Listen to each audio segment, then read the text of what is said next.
The fragile remain weak, and victims. They are to stay, they're imposters. But I'm unstirred by mediocrity. Resilience is a diadem, not borrowed, never bestowed, but earned. Always earned. And we're here because you're ready to be prepared. Prepared to pick up the knowledge and drop the excuses.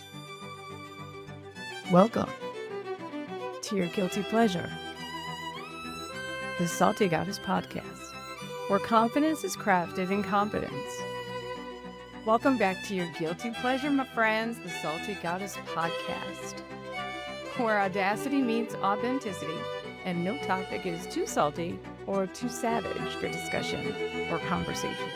I'm Anne Margaret Perry, ready to drop some of them salty truths, shift some perspective, and talk about something every successful person needs to get right: building your team and gathering your resources. And yeah, the salty truth about gatekeepers, we're going to talk about that too, and how to shave verruca that slows you down, is ugly, and can sometimes return with a vengeance. So let's talk about your team, the team that's going to help you build your accountability. Let's get this right from the jump. There is no one that is truly self-made or makes it alone. That image of that of a self-made success story, oh, it's real cute and it's charming and all that, but it's incomplete. Success demands a team, and the right team. Not all team members, though, are good for business. And business is you and your future and your currency. Okay. So when I say business, that's what I'm talking about. I'm not necessarily speaking of an actual business vertical or unit. Okay. So you'll find that some people want to be on your team because they're here for the ride. They're there to, for the clout, the je ne sais quoi that being your team member provides them. And some, they're the verruca or the saboteurs. And verruca, well, the virus that causes warts is what verruca is. It either needs to be frozen, dissolved in acid, or dug out. Maybe all three. The verrucas of your team, they are the currency suckers. They're out for themselves. Okay. They are thieves, self-promoters, and even truly potential saboteurs of your success. They'll empty your bank account of currency if you let them. Do not let them. Be aware. Listen. Always, always listen and try to give grace when you can. And when you cannot, you must cut them loose. Period. No matter they are. I believe in compromise. Compromise when you can. And when you cannot, do not. Okay?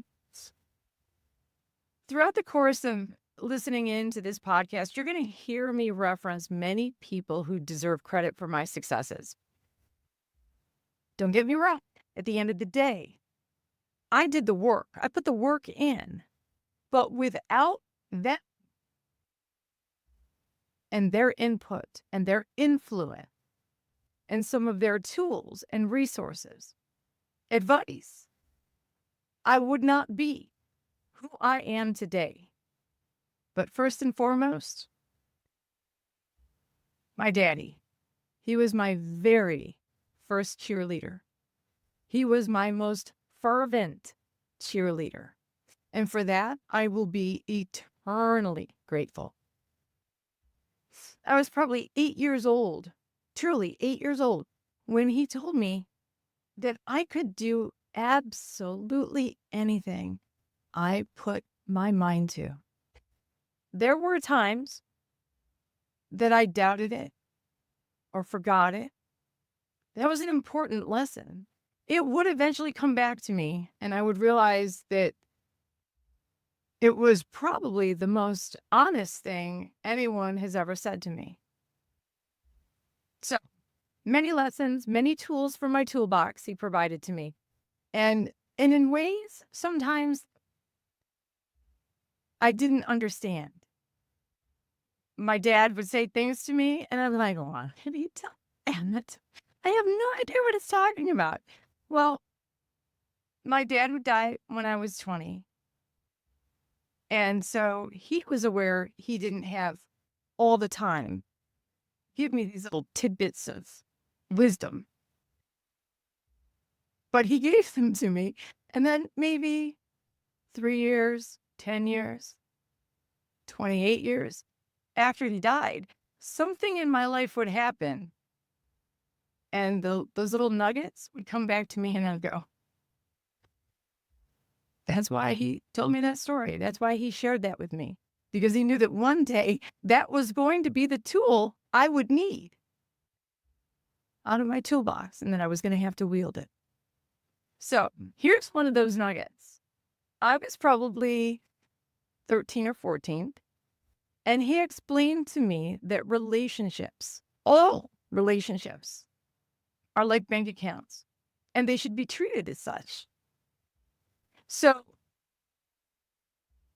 when good things would happen, in goes a deposit. When something bad happens, out comes a withdrawal. You get the idea. The size of the deposit and the size of the withdrawal are based on how great or how piss poor the event was. Okay? So, you have to reconcile your bank account, right? For some, it might be daily, others weekly, monthly, annually. Depends on the interaction that you have. Okay? Every once in a while, a bank account might get overdrawn. It's unfortunate. And maybe you've got to draw down on your savings, your savings account, to cover the overage, the loss, right? But you can't do this all the time. Not all the time. There will come a time when a bank account is overdrawn too often or too much, and the savings account has been depleted, and there's nothing left to cover that overdraft. Well, what do?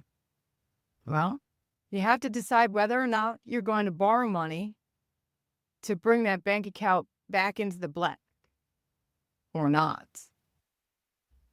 What would a bank do? You both know full and well that bank account is overdrawn for too long.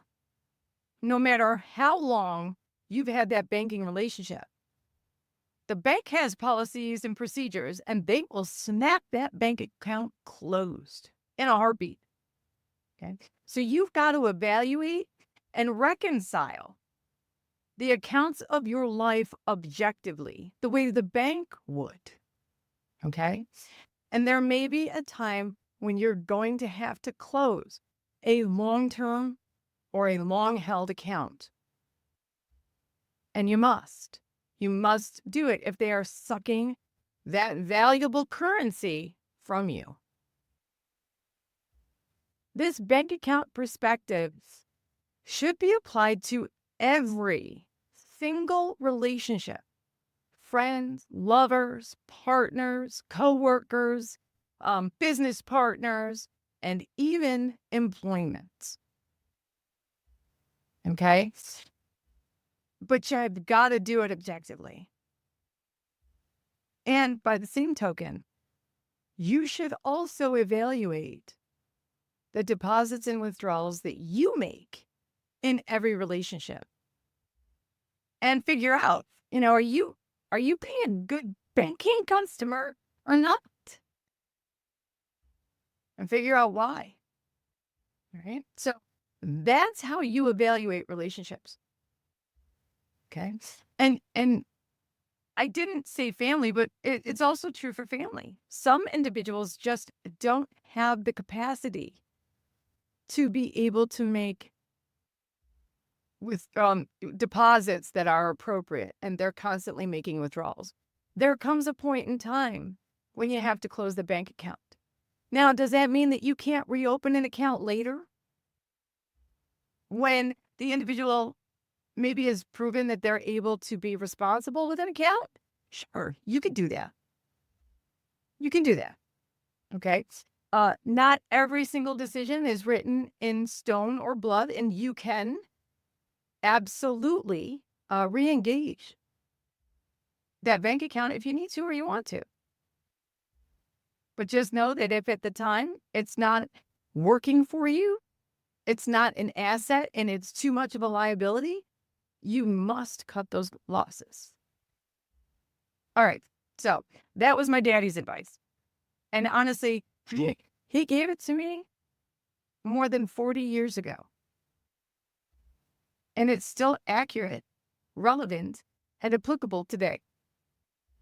So let's talk about a great team. I mean, it's simple, right? Your team should bring you value. It should be consistent, and there should be growth. Your people need to be more than just warm bodies filling seats. They need to bring something to the table. Now, understand, this team that I'm speaking of is the team that is where you receive your tools for your toolbox, and they are there to help you in your growth journey. Okay? I'm not talking about your friends. Okay? I'm not talking about the friends that you go bowling with. Okay? I'm not talking about the friends you play darts with. I'm not talking about the friends you invite over for football on Sunday. Those aren't the people I'm talking about. This team that is building with you, they are there to assist you in your growth and building your toolbox. Plain and simple. Okay? They need to bring something to the table and not just pull up a chair and wait to be served. If you're building a team of people that only say yes to you and they never challenge you, okay, that's fine. But you've built an echo chamber. Growth doesn't happen in an echo chamber. Growth doesn't happen in comfort. Growth happens when you're challenged.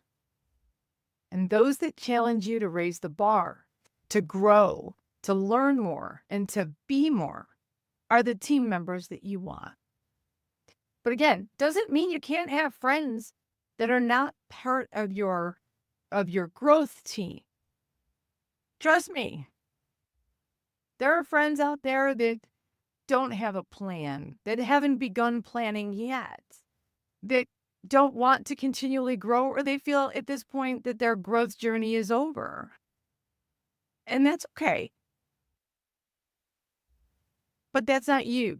I mean, you don't need to dump your friends unless they inhibit your growth or end up in a negative balance for too long with that bank account situation. Not everything you do needs to be a building exercise. I like to go bowling and play darts and watch football too. Eat a nice bowl of chili. Right? There's no need to always be working. Not always. Not always. Okay. Not everybody has to get up at 4 a.m. All right.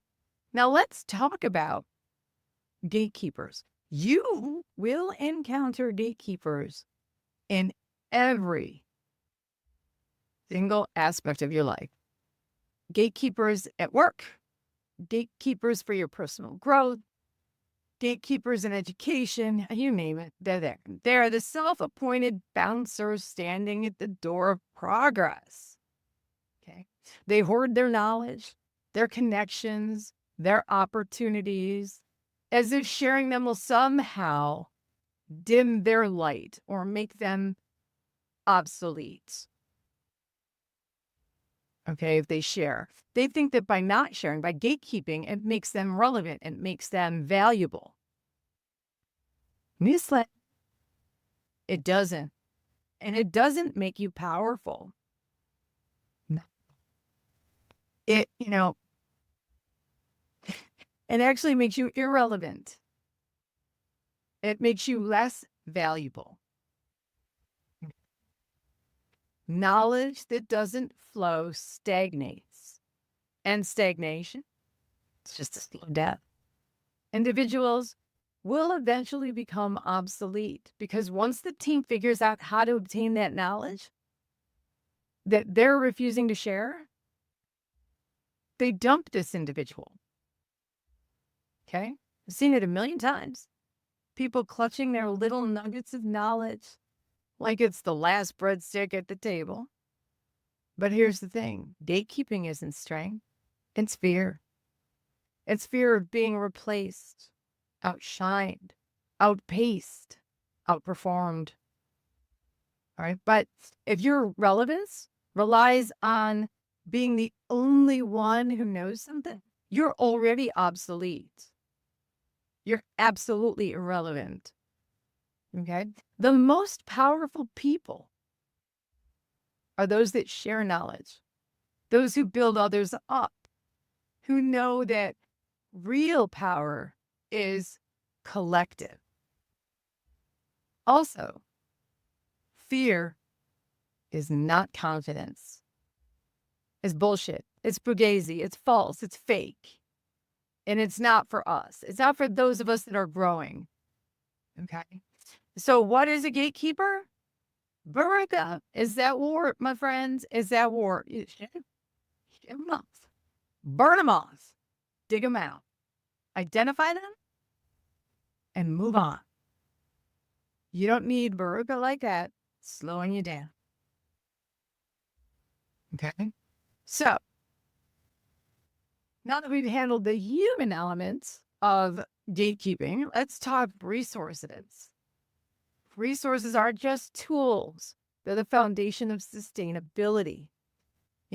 Things like financial backing and knowledge and networks. And those are all crucial sometimes in growth, right? You can't go to college without a way to fund it. Okay. You can't enroll in programs to earn certifications or the tools to grow and learn and build your career, your personal growth and things like that without funding.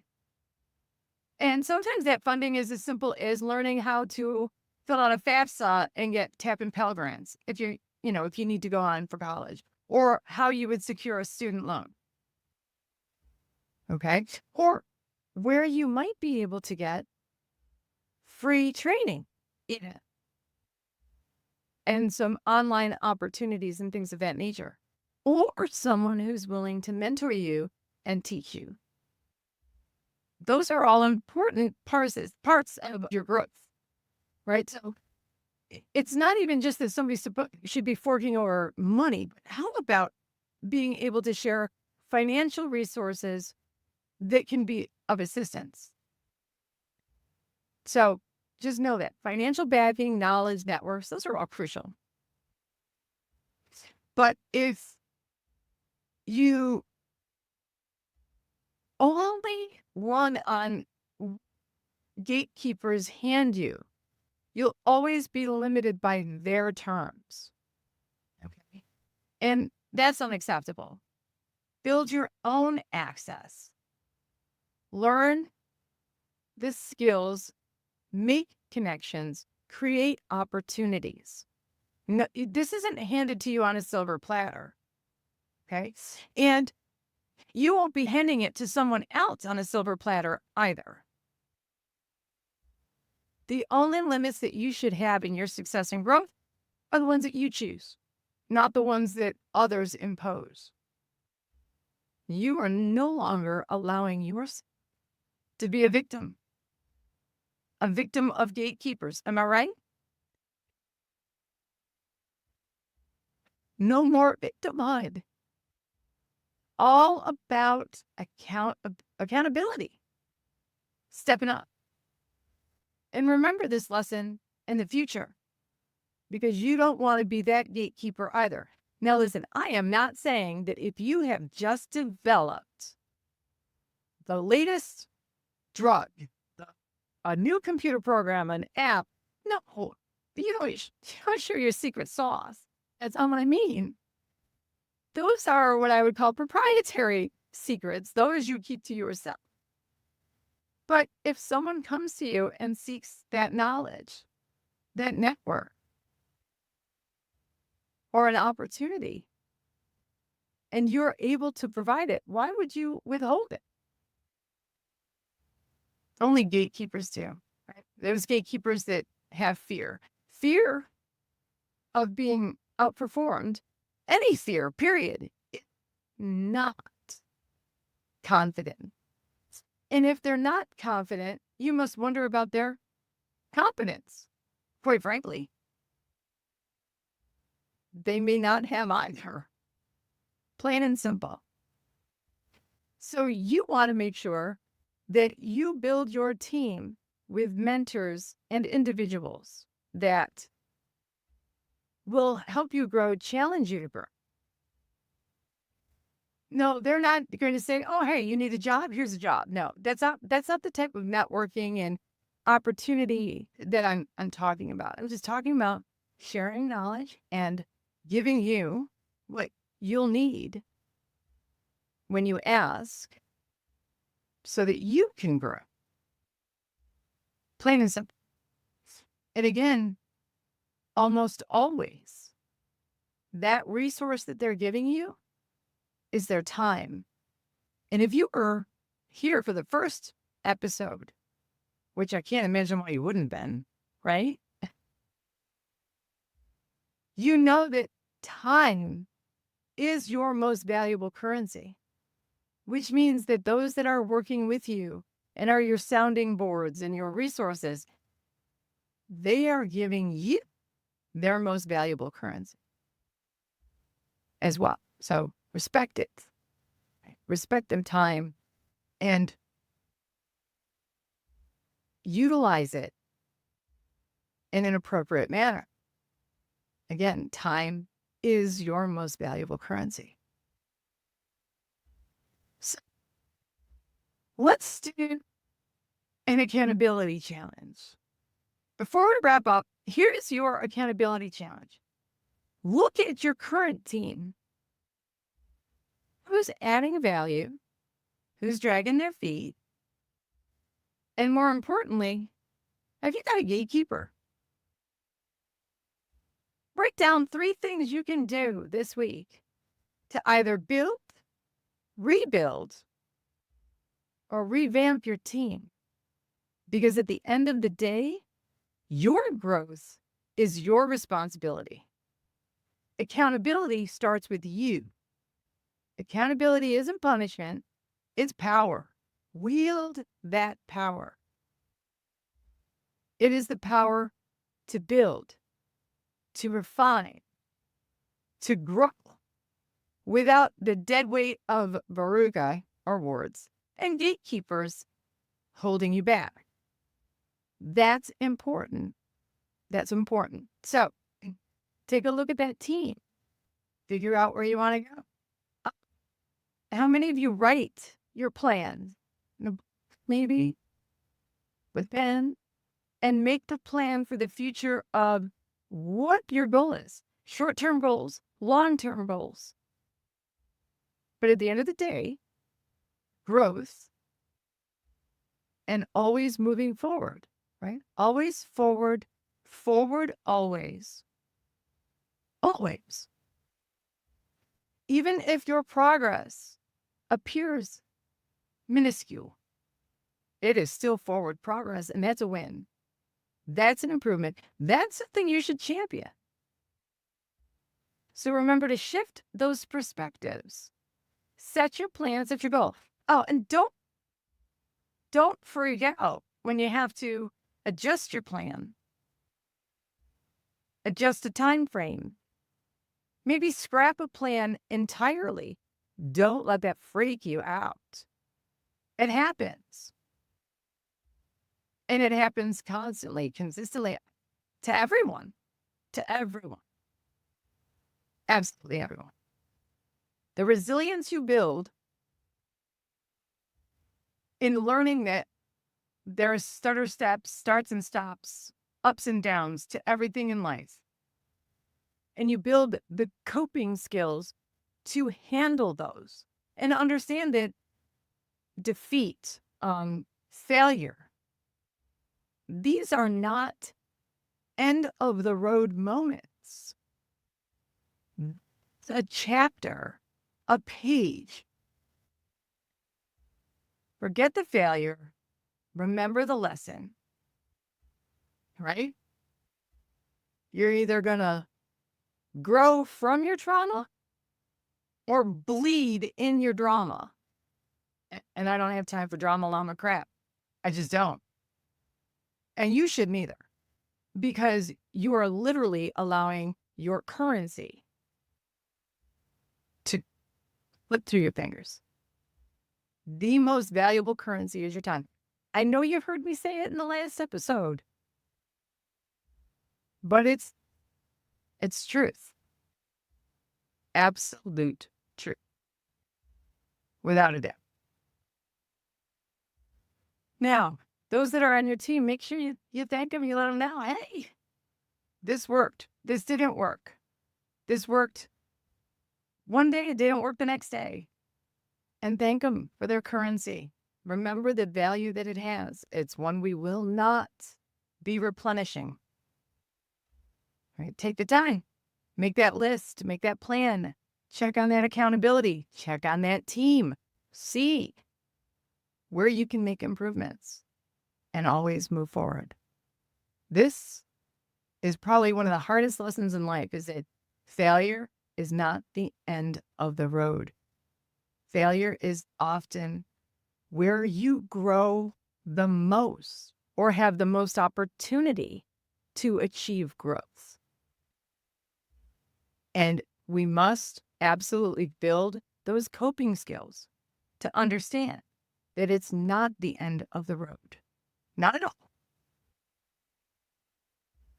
It's great for your mental health to understand that. It helps to build your resilience to understand that. And it gives you the power and the momentum to move forward. Now, does that mean you can't be sad or down because something failed? Of course not. It's a kick in the ass, a kick in the gut. Sometimes it's hard to swallow. Sometimes it's embarrassing. Okay, because maybe others have seen you fail. And there might be others that are watching that saw you take that hit and keep moving forward. And it was enough to inspire them or to get them to believe in their own ability to also take a hit and continue moving forward. Right. All right, get off your asses and don't be a gatekeeper. Don't overdraw accounts with your friends and your family and your lovers and your partners. Thank your team and continue to grow. Remember, grow from your traumas. Don't bleed in your drama, my friends, okay? Don't stay there. It's unworthy of you. Don't forget, like, subscribe, share this guilty pleasure with all your friends. It's like, really great tiramisu from an Italian restaurant. So, because you got to stay salty, stay bold, stay audacious, stay authentic, and keep growing. See you next time on the Salty Goddess Podcast.